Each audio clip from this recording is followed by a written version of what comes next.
David Rubin, welcome to Jerusalem Dateline. Thank you. Good to be with you, Julie. You've written a new book, Trump and the Jews, and you've been very outspoken about President Trump being very pro-Israel. What are you looking at when you say that? What policies are you referring to? First of all, as far as his accomplishments, now he's taking a pragmatic approach to the Israel-Palestinian issue. He has been right behind Israel as far as the Iran issue. He did away with the Iran deal, which was suicidal for Israel and very destructive for the United States. The moving of the embassy to Jerusalem. Okay, he was the first president that said he was going to do it, and he followed through on it. More recently, he's announced the closing of the PLO office in Washington. Trump is the best president in American history for Israel. And we've had some good ones. You know, before the State of Israel was reestablished, George Washington, John Adams, Abraham Lincoln, Harry Truman, these were people who were believing Christians who recognized that Israel is important, that Israel is God's country, and that you have to stand with Israel, and that it's good for America to stand with Israel. Trump has surpassed them all. Why did you write this book? Well, there are two reasons.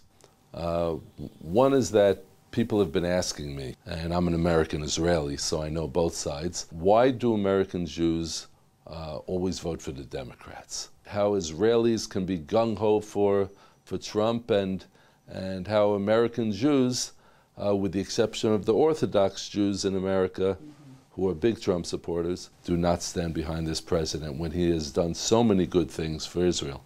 Well, you have to look at the history of American Jewry. Okay, the American Jewish community came to America mostly in the early part of the 20th century. They were very poor.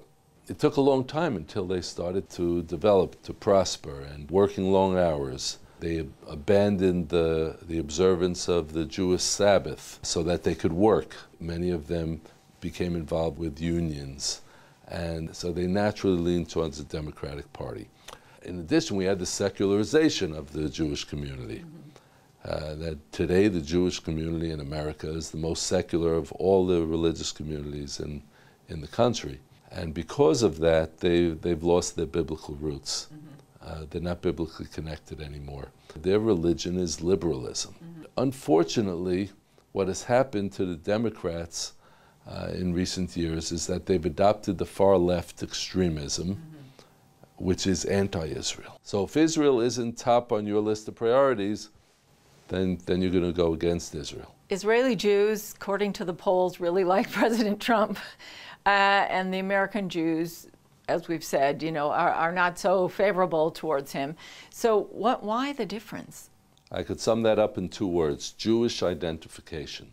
In Israel, we have wall-to-wall, across the political spectrum, support for President Trump. Israelis love President Trump. They think he's doing a great job.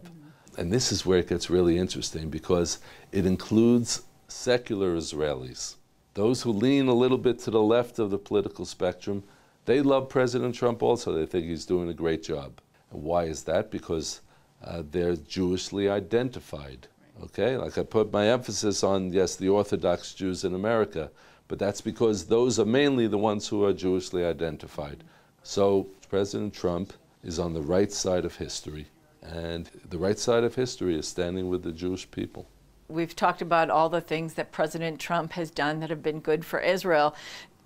They've actually been also not just good for Israel or the Jewish people, they're actually good for America. It makes sense by American standards.